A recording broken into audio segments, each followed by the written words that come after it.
Hello. This week we're moving on to a part of philosophy called ethics. And we have a guiding question, which is, does morality depend on religion? Right? That's from the reading. But I'm not going to talk about that right now. In the reading, we get three different theories: relativism, divine command theory, and natural law theory. And I kind of want to go through all of those, give you some context, put them into a structure that you don't quite get in the reading, to give you a better sense and an alternative sense of these three theories. And then you'll be able to go back with the reading and work on the question, does morality depend on religion? So let's just say a couple things about ethics. And there's lots of different ways to explain ethics. One way I like to talk about ethics is that it revolves around the word should.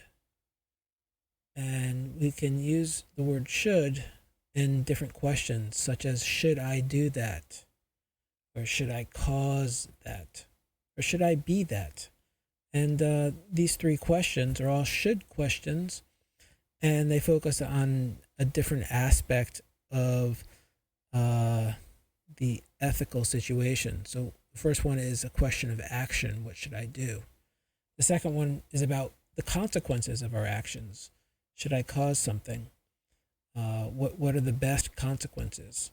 And finally, we have the question of character.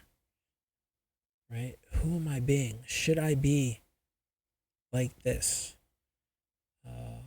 So we can often talk about how do you do something, but when you start to ask, should I do it or should I not do this, we enter into ethics. What should we do? And this is an area where we also talk about good and bad. And we can say if there's a strong should, we really, really should do this, then that should has a lot of positive moral value. And if we have something that we should not do, then it starts to have negative moral value. So something that has a lot of positive moral value is something that is really good. And so we should do it. Something that has a lot of negative moral value is really bad. We shouldn't do it. Okay, so in ethics, we consider whether something is good or bad. And as you might guess, there are a lot of disagreements over what is morally right and what is morally wrong. Here's a distinction you should put in your notes that philosophers make. It's between moral realism, which is sometimes also called moral objectivism. And the idea here is that moral traits are objective. When you say something is good, you're talking about the object itself. It is a value that exists not inside us. It's not a part of how we see something. It's a part of the characteristic of whatever we're talking about. Opposing that is moral anti-realism or moral subjectivism.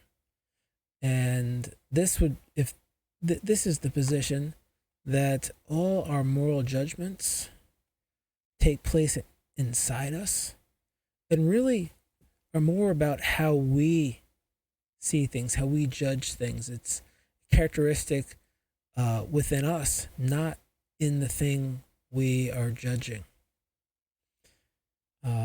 And this is something, this distinction comes up in different ways, such as the question of beauty, right?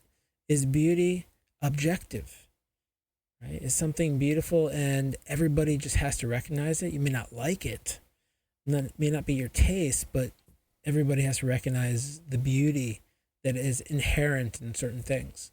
Or is beauty subjective? Is it in the eye of the beholder? And is it really, say, more about the person rather than the thing? This is what I find beautiful.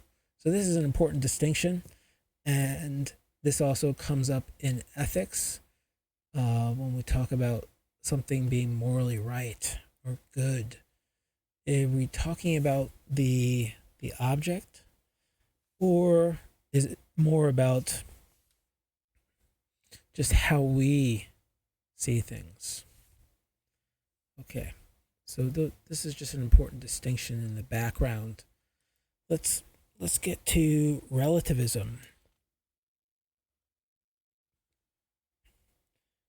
All right.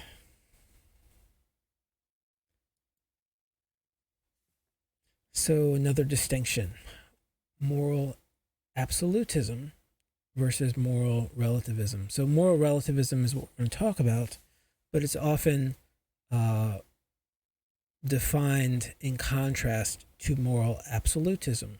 So moral absolutism is that there are absolute standards to make moral judgments. Something is morally right or wrong regardless of culture, perception, or personal feeling. Okay, moral absolutism. On the other hand, moral relativism, our ethical values and judgments are ultimately dependent upon something. It's relative to something, such as one's culture, the community, personal feelings. So in moral relativism, our moral judgments about things are different depending on who we are, or what culture we're a part of, or what community we're a member of. That this will actually change whether something is acceptable or permissible or considered a good. On the other hand, moral absolutism, it doesn't matter.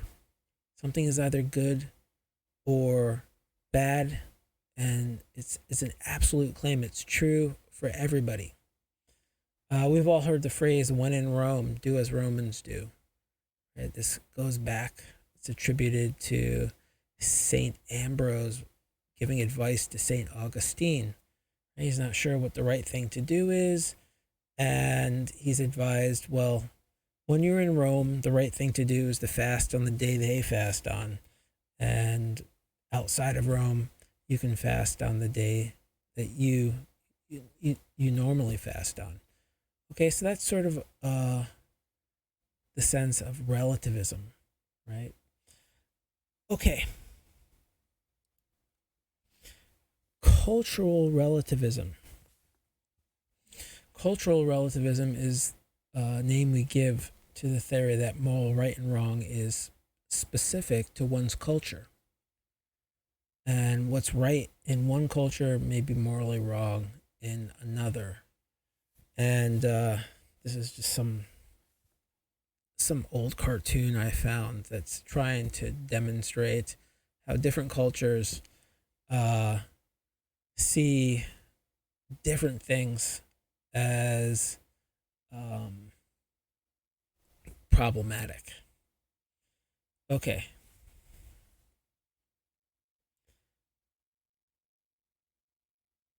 So this culture, the one on the left, is judging the one on the right as oppressed and sort of objectifying, and the same thing goes with the other culture, sort of judging the woman on the left. Okay. So we just talked about cultural relativism. We can step deeper into ethnocentrism. And ethnocentrism is using one's own culture to judge all other cultures. So your culture becomes sort of the center, and everything else is defined in relation to that. One could argue that all people are ethnocentric, that we all begin with our own culture and then compare that to other cultures. The thing with ethnocentrism is it usually also includes the insinuation that you believe your own culture is superior. So cultural relativism is the position where one does not judge another person's culture, whereas in ethnocentrism, you are judging other cultures, and you're treating yours as superior. Okay.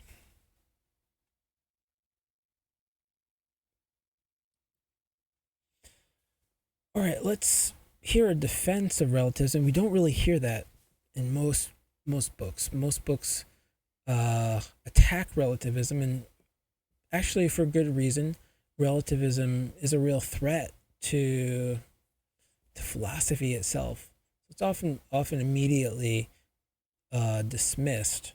But let's just consider quickly some positives.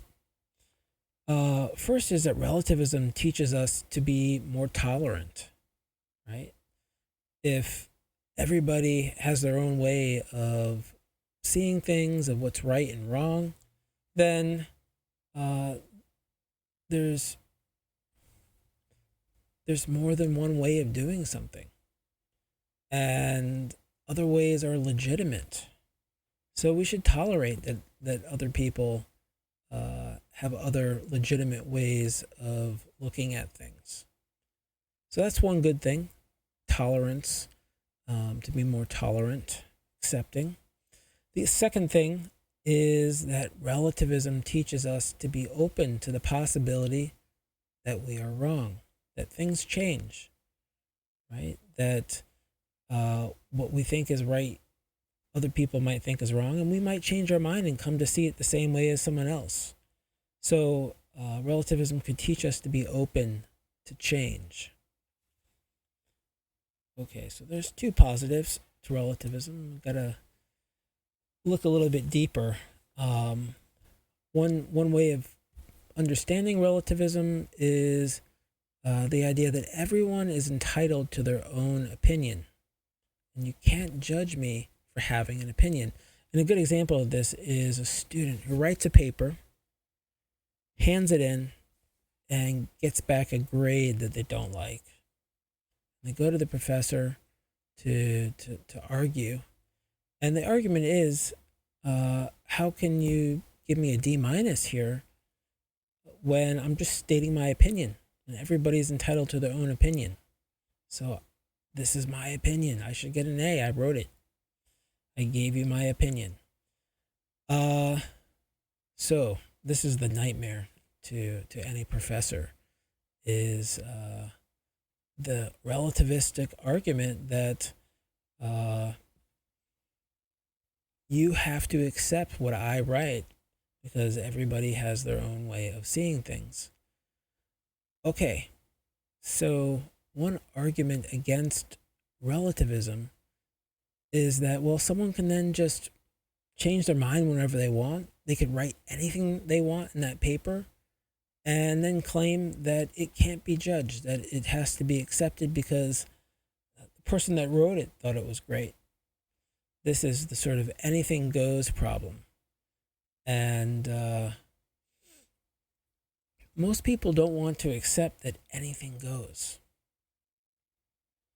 Now, one could argue that for relativists, they're not arbitrarily choosing their opinions, right? That this is just how they see things, right? So that might be one response, but it does not sort of get rid of this problem that this sort of anything goes. That if I see something a certain way, and we accept relativism, then other people have to accept it.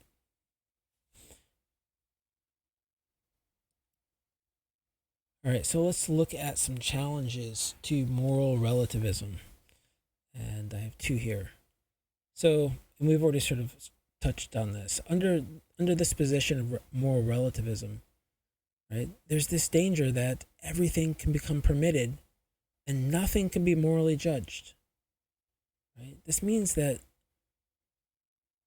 if you're a relativist, a moral relativist, you start to have to tolerate things that might be really abhorrent. Right? If someone says, I feel mass murder is morally right, is that something we want to tolerate and be open to? Okay, so that's a real big challenge to moral relativism. And let's say that someone's not just saying that. That's really how they see things.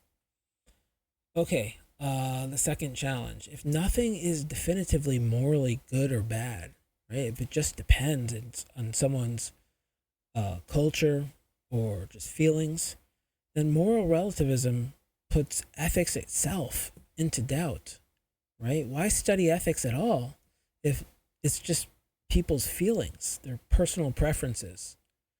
And if moral relativism is true, when people are stating how they see things, whether something is morally right or wrong, right, and that they're presenting some sort of preference, it's really no different than, talking about whether you like chocolate or vanilla. It's purely going to then be someone expressing just a feeling. And those aren't things we really argue about. Like, I can't go and tell someone, well, you're wrong to like chocolate ice cream more than vanilla, or vanilla ice cream more than chocolate. So it's going to shut down all discussion. That's why it puts ethics itself into doubt. It just shuts down all discussion, all debate. Okay, so now we're starting to feel like relativism is a trap, right? Anything goes. We can't really debate anything anymore.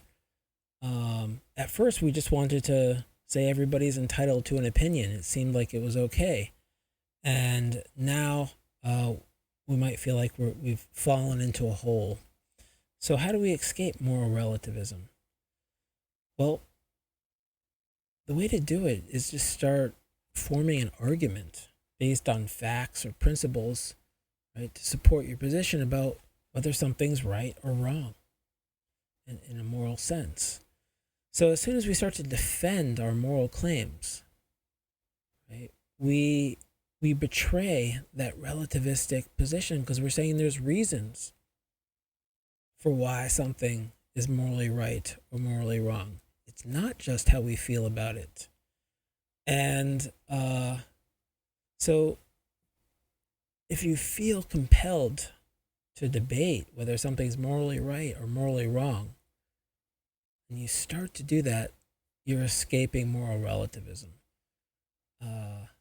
So when the student comes forward and says, well, this is just my opinion, and you say, well, you wrote a paper, it's actually an argument. So now we can talk about how solid that argument is. Were the facts that did you rely on any facts? Were they actually true? Did you present any principles that you're trying to, stick to and use to figure out what you want to do in a particular situation?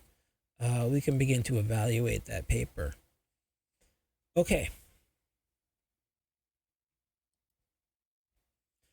So let's say we give up moral relativism. And I'm presenting this as sort of a movement from relativism to divine command theory to natural law theory. So let's say we give up moral relativism, and how do we know what is morally right or wrong? Well, what if we could find someone to tell us what is morally right or wrong? Is there someone out there that could be like a reliable resource for us that could just tell us? That would make things a lot easier, right? To just have someone tell us what's morally right or wrong. And this is going to lead us to divine command theory. Let's see. Okay. So, divine command theory is about seeking a moral authority.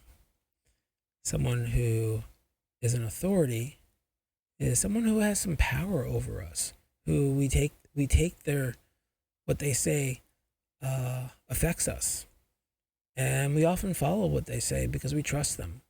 So who is someone that you appeal to for advice because you trust their moral judgment?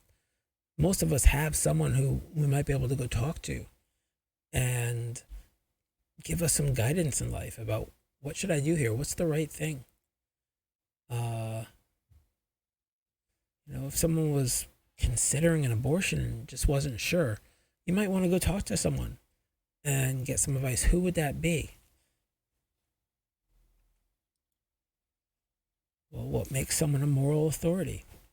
And we can start to list out traits, characteristics like being wise, someone that you can trust, someone who's trustworthy, someone who cares about not just themselves but others. That might be someone that you would feel more comfortable is giving you advice that's, going to be good for you, not just for them. Someone who's shown good judgment in the past is another something that might, establish someone as a moral authority to us. Someone who we think has clear vision, able to see issues clearly, experience and knowledge, how long we've known them, how familiar, comfortable we are with that other person, and how reliable or dependable that other person is can help establish them as a moral authority in our lives. Right? Well, what about the ultimate moral authority? Right? Or the absolute moral authority? And this is where we consider God as the absolute moral authority. So let's talk about what that means. And this is sort of a basic tenet of divine command theory. And often if you read about divine command theory, it gets reduced into the three letters DCT. Okay, so one thing I want to say is divine command theory is the most cited ethical theory when people are asked about how they determine or know moral right and wrong. So if you go around and ask people, where do your morals come from? How do you know what's morally right or wrong? Most people in the world will cite divine command theory, that they get it from religion. Okay. Divine command theory, what type of ethics is it? We can call it a deontology. And deontology is what's called a duty-based ethics. And the idea is that it's your duty to do what is right because it is the right thing to do. Right? You have a duty to do what is right because it's right. And this word comes from the ancient Greek deontos, which means duty. So certain actions are morally wrong and we should not do them, right? We're prohibited from doing those actions. Certain actions are morally right and we are obligated to do them. Those are our obligations. Then there's other actions that are in a gray zone, right? So they're morally sanctioned. So they're things that are good, but they're not obligations. So it becomes preference. And there's other things that are morally discouraged. Not the greatest thing, but it's not prohibited. So it becomes preference. And mainly in divine command theory, we're concerned with what is prohibited, right? And what is an obligation. And how do we get these? We get rules, right? So you follow the rules. As an example, we have the 10 Commandments, right? And so these are telling you what is prohibited and what is an obligation. So number 6, right? Thou shalt not kill. One is prohibited from killing, murdering other people. On the other hand, we have 5. Honor thy father and thy mother. Here's an obligation to do something. So these are the rules. As long as you follow the rules, then you're a good person. You're doing the right thing. Okay. So let's think about what the principles of divine command theory are. We can talk about a principle of duty, right? One is obligated to do what is morally right because it is morally right. We can talk about a principle of God, that God is the absolute moral authority. We're going to talk about a principle of divine command. The right thing to do is that which the absolute moral authority commands. So we can put these principles together to really understand what sort of general laws we're following, that we should do what's right because it's right. What's right is what the moral authority commands, and that moral authority is God. Now I have here an enthymeme. That's kind of a funny word. It's usually it's a premise. So it's, in this case, it's questionable. It's usually a fact, but sometimes it could be a principle. And it's often something that goes unstated. That's why it's called an enthymeme. It's an unstated premise of an argument. And usually what goes unstated in divine command theory is that God exists, right? It just gets assumed. So it doesn't get stated outright. And it turns out that this is a really hard premise to prove that God exists. There's no sort of definitive proof of God's existence that is universally accepted. And it's hard because God, to prove God exists, you can't just go out and say, here's God, and point to God, right? God is generally thought to be sort of behind the scenes, right? So we're not able to point out God directly. Okay, so we need one more principle. We need to define God such that God is clearly the absolute moral authority. So let's look at that. So this is generally a common definition of God, that God is perfect, right? And you would want an absolute moral authority to be perfect. And what does that mean? It means perfect in every respect. So generally, many religions, it points to three characteristics: omnipotent. And here we have the words omni and potent put together, omni being all, and potent being a power. And so we have God being all powerful. God can do anything. God has the potential to do anything. Okay, then we have omniscient, omni again, all. And then you can see the end, sort of the word science in there, all knowing.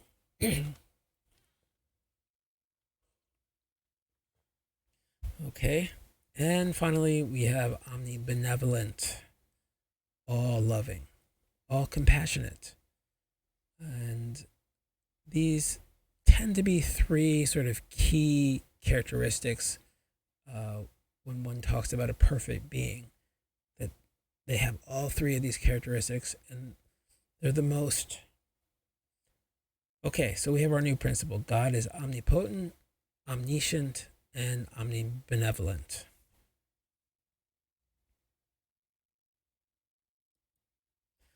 This brings us to Plato's dialogue, the Euthyphro, and in a moment we'll see why. This is in the reading too.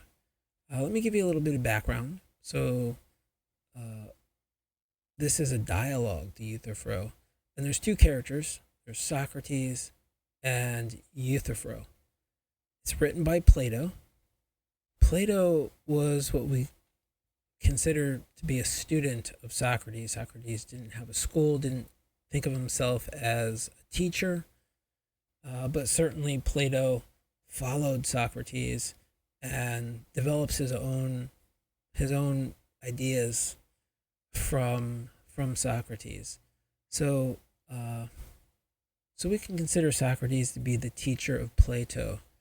And Socrates, after he dies, it looks like everything Socrates did could be lost. Why? Because Socrates didn't believe in writing anything down. And he thought that books were a bad way to find the truth because books couldn't respond to you. That truth seeking involved questions and answers, and that's how you test things. You have to question them. But you can't really question a book. It's just, you could ask it a question, but it's not going to give you an answer. So he liked to talk to live people and ask them questions and get answers from them in the pursuit of truth. So he never wrote anything down. It was all dialogues. Socrates dies. Great loss to culture, to society, to philosophy. And Plato decides that he's going to try to capture some of the dialogues that Socrates had. And so it's believed this is an early writing of Plato, and that this is probably a conversation that really happened. And it happened on the way that Socrates was making his way down to the courts because he had been accused of some major crimes. And on the way, he runs into Euthyphro, who is coming from the courts because he has accused someone of major crimes. And it turns out he's accused his father, of all people, of murder. And apparently, Euthyphro's father had to deal with an unfortunate event at home, and he had slaves, and one of the slaves murdered another slave. And so he took the slave that had murdered the other slave and put him into a pit because he wasn't sure what he should do. What's the proper response here?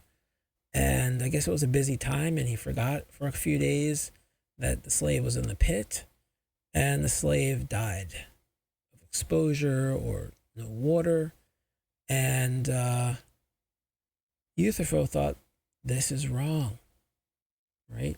Euthyphro, it turns out, is a high priest in Athens. And so, this looks like this is before,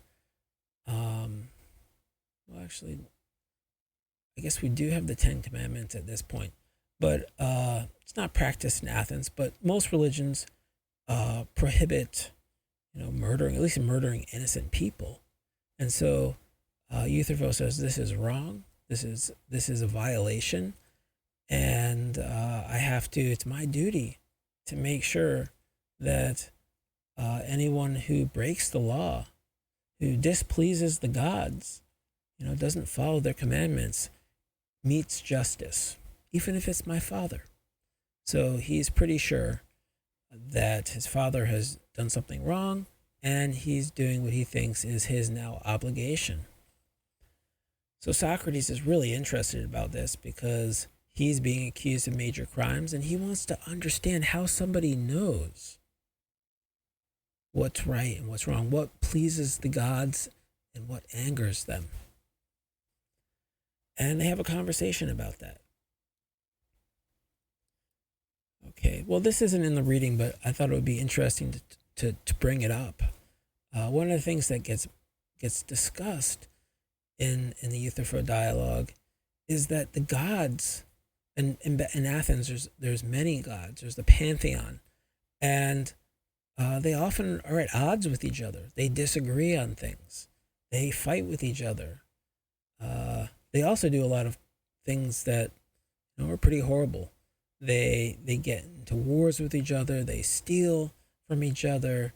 They disguise themselves. Even Zeus, who's the head, the leader, does some pretty horrible things. He disguises himself in different sort of guises as a husband, so he can rape someone's wife, or as an animal, as a wild animal, and he rapes another human woman. So there's some questions we can raise about the stories of these guys, but certainly the fact that they disagree, how do you know then what is pleasing or displeasing to the gods if one god finds something pleasing and the other one doesn't? So how do we deal with that? Euthyphro's sort of put on the spot here, and his answer is, well, some things the gods all agree on, right? So maybe they do have some disagreements, but there's some things that they all agree on. This is sort of a way for him to get out of dealing with how perfect beings who are, omniscient could disagree. But Socrates in the dialogue says, okay, let's consider if all the gods agreed, if they all spoke as one. And this is sort of this move from polytheism to a monotheism. And even in a monotheistic situation, where all the gods speak as one, as if there is only one God, Socrates finds another problem. And this becomes called the Euthyphro Dilemma. A dilemma is a situation requiring a choice between two equally undesirable alternatives. So when you're in a dilemma, it's not an easy choice. You have to choose one thing or the other. And to put it pretty bluntly, they both suck. And you're being forced to make a choice. And it seems like we're stuck in a situation like that. So let's see what that dilemma is. Here's one way of putting it, right? Is that which is holy loved by the gods because it is holy? Or, so this will be the other option, is it holy because it is loved by the gods? Right? It's a little bit of a tongue twister, right? What's being said here? Right? One side is the gods, that which is holy, is it loved by the gods because it is holy? Right? So do the gods go out and figure out what's holy? They know, they're all knowing. They just know what's holy. And holy, what we mean by that is something that the gods feel is proper, right? This is how we get our morality. The gods give us commandments, and the gods command us to do what is right because it's right. So that's one option. The other option is something right? Is it holy? Is it sacred? Because it is loved by the gods, right? So the gods are choosing to love something, and that makes it right. So it seems like it's either one or the other. Right? We have two options. If we were to think about murder, right? Do the gods tell us not to murder because murder is wrong? And the gods know that, and so they're commanding us not to murder? Or have the gods decided they don't like murder, so they prohibited it? It's got to be one of those options, right? So, what's the problem? Why is this a dilemma? Well, let's consider the first possibility, right? That the gods love something because it is holy.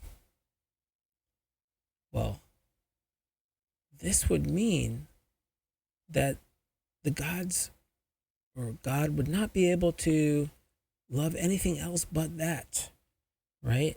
So let's put it into the language of sort of ethical prohibitions. Go back to murder, right? So the gods prohibit murder, right, because it is unholy. But that means that the gods couldn't sanction murder. They couldn't say, go murder, murder is good. They can't do that because murder is wrong. So if the gods can't do something, if God can't do something, then God is not omnipotent, all-powerful. So we've compromised omnipotence, right? If God has prohibited murder because murder is wrong, then God could not have sanctioned it. Therefore, there's something God can't do.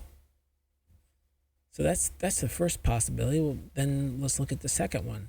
The second one is that God determines what is right or wrong. And murder is wrong because God has said it is. And God can do anything God wants. Well, what does this mean?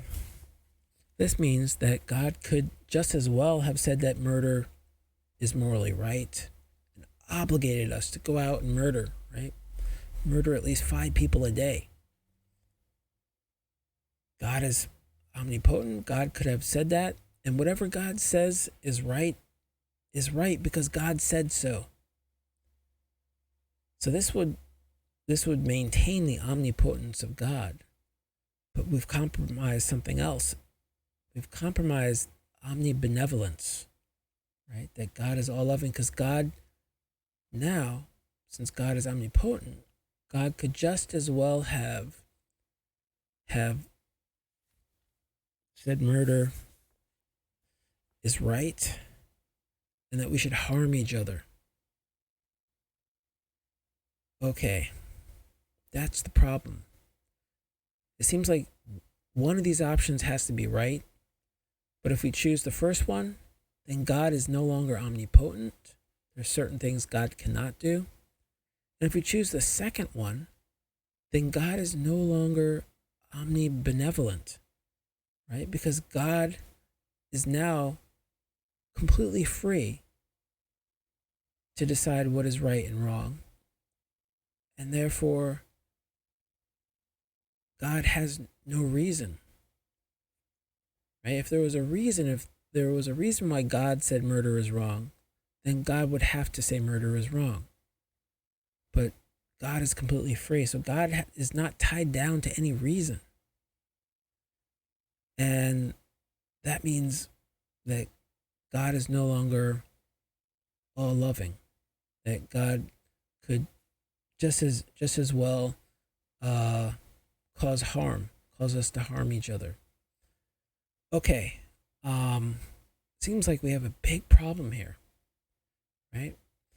And it really questions our definition of God, right? And those three aspects of perfection, and it's pushing us in a position to say, well, God is not perfect in some respect, and that's why this is a dilemma, right? If you're a divine command theorist, you don't want to say God is imperfect. Then how are you gonna say that God is the absolute moral authority, right? Because before we said it would have to be someone who's absolutely perfect to be an absolute moral authority. One thing to note is that if possibility 2 is true, that something is right just because God says it's right, we have sort of a moral relativism where what is right and what is wrong is just relative to God's will. On the other hand, if we have possibility 1 as true, right, that God must say murder is wrong because murder is wrong, then we have a moral absolutism. So it's interesting. We went to divine command theory as a way to sort of avoid relativism, and yet it rears its face again with this dilemma. And this dilemma is still studied today, still debated today. If you went to any seminary, at some point, the Euthyphro Dilemma would be discussed. Okay, so where do we go from here? Well, here's another concern with the divine command theory. And this has to do with the fact that it's a big world, and there's a lot of history of humanity before different major religious texts show up on the scene. So in divine command theory, to be good is to follow God's commandments, right? And this becomes a big issue in Christianity, right? So you need to know, in order to be good, you need to know what God's commandments are. You need to know about the Bible.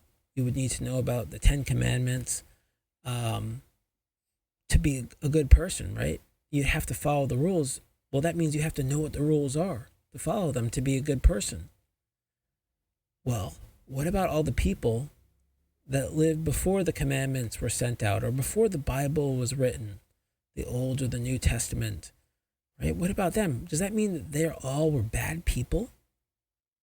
That writes off a lot of people. And what about all the people who have never heard of the Bible or the commandments, right? The world is a big place, and that was something that people were beginning to understand. How many people just never had any contact with this religion, had their own religion? Are all these people also bad people? That seemed pretty harsh, because if you look at how large the world is, it would mean that God's creation was mostly bad.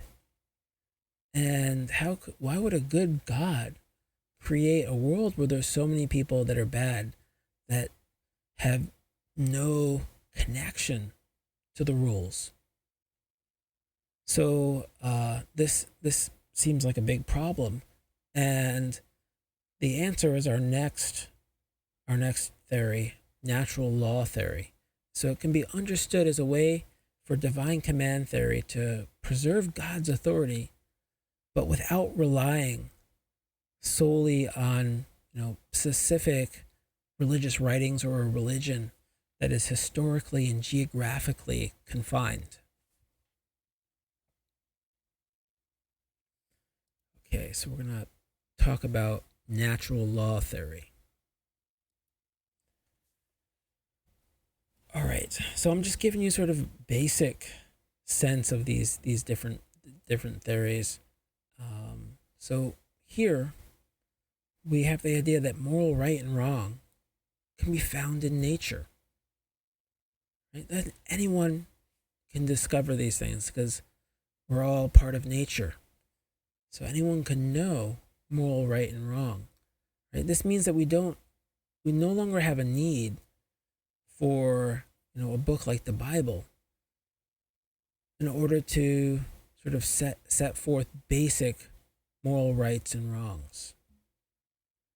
And all we have to do is sort of study nature, and we'll be able to be able to reason out sometimes what is morally right and wrong.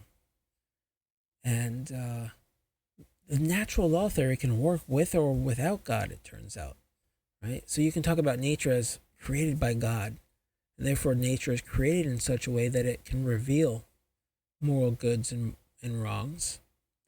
Or we can just say that there's qualities of moral rightness and wrongness that are just a part of the nature of certain things. And if you study the world, you'll be able to see what's right or wrong. So most natural law theories rely on three things: observation, right, of nature, reason, and conscience. So the conscience is sort of this additional helper, really. It's sort of like our moral helper. It's an internal moral compass, and it speaks to us. It can reward us with positive feelings, right? When we do something that's morally right, we feel good, and we say that we have a good conscience. On the other hand, if we do something that's morally wrong, our conscience can punish us, right? It'll give us negative feelings. We'll have a bad conscience. We'll have trouble sleeping at night because we'll just sort of be twisting and turning and feeling horrible about something we did. So these three elements come together in natural law theory to help us to figure out right and wrong.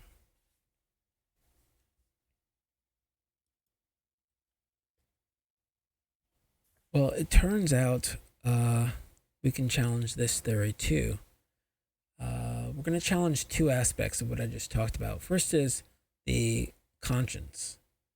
So if you go and you sort of study nature, study people, you'll find that the conscience seems to only work with some people, right? There's people out there who do things that or widely considered morally wrong, and yet they don't seem to have any problem. They seem to have a clear conscience. And others do things we consider morally wrong, and they claim their conscience told them to do it. So how reliable and consistent is the conscience? It becomes a question, becomes a problem for natural law theory. Others will argue that conscience is not even formed by nature, that it's a product of culture, of acculturation. We're taught to feel bad if we steal something. Why? Because when we steal something as a kid, our parents punish us and, they make us feel bad. And then we internalize those punishments. We associate stealing with the pain we suffered as a child. And we don't like pain. So we just say stealing is bad.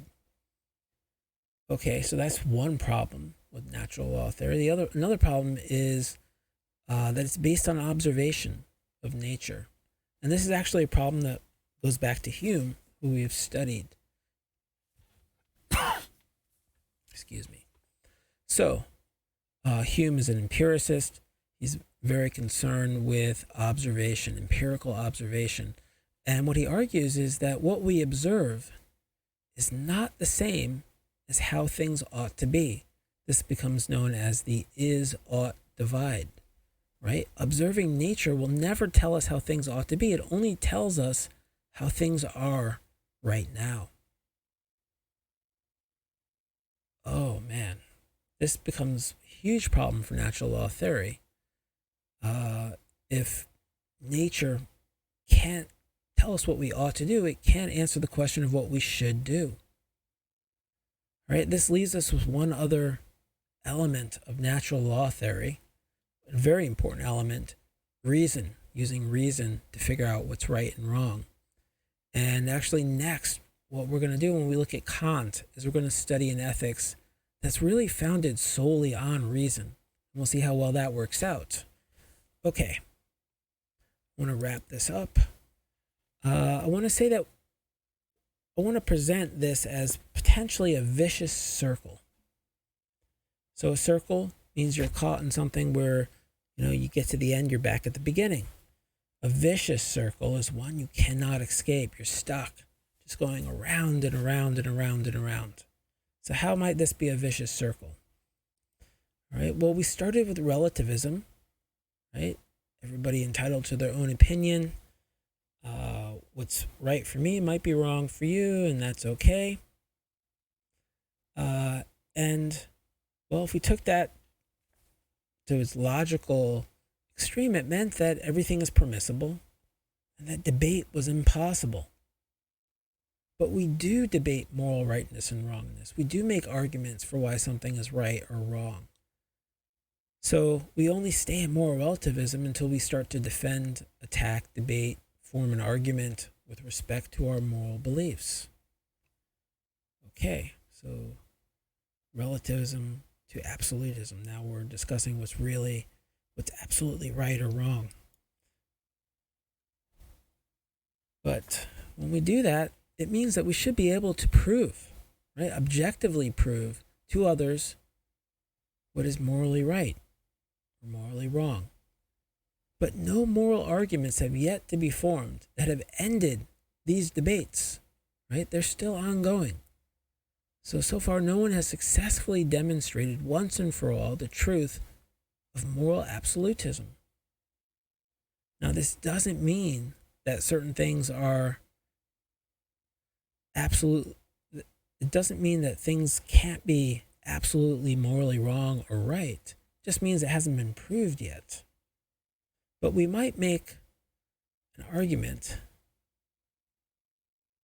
that if we can't definitively demonstrate the truth of a moral claim, then it shouldn't be considered a moral fact or a truth.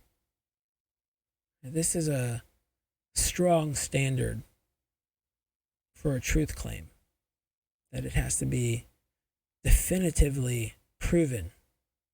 So there's no doubt at all. Right? Very strong standard. We often don't use such a high standard, but to speak absolutely, right, moral absolutism, We kind of want to have high standards. So this would mean that all our moral beliefs now have the status of a moral opinion. And now we're returning back to the train of moral relativism. Everybody has their own opinion. And the circle starts again, right? We're back in moral relativism until we start to debate what is morally right or wrong. So that is the vicious circle. From relativism to absolutism, back to relativism, back to absolutism. Is there a way out? Or is there something we learn from being caught in that circle? Some final thoughts. First, this is just one way of presenting these positions. And there's lots of different versions of relativism, of divine command theory, of natural law theory. So I want to just make that clear. Also, not everyone argues there is a circle here. And usually in philosophy, you're going to get strong arguments against any relativism, right? Because it's such a threat to all of philosophy, to any sort of argument and debate. Okay, next, there's different versions of natural law theory, and which classic versions come from Aristotle and St. Thomas Aquinas. If you're interested in sort of studying a little bit more of the history of natural law theory. And if you want to do some extra outside research, I'm going to recommend the online philosophy encyclopedias. Do a Google search and look up entries like moral relativism, moral absolutism, the Euthyphro Dilemma, or any of the concepts that have come up in this short talk, to sort of go deeper and explore issues in ethics. All right, thank you.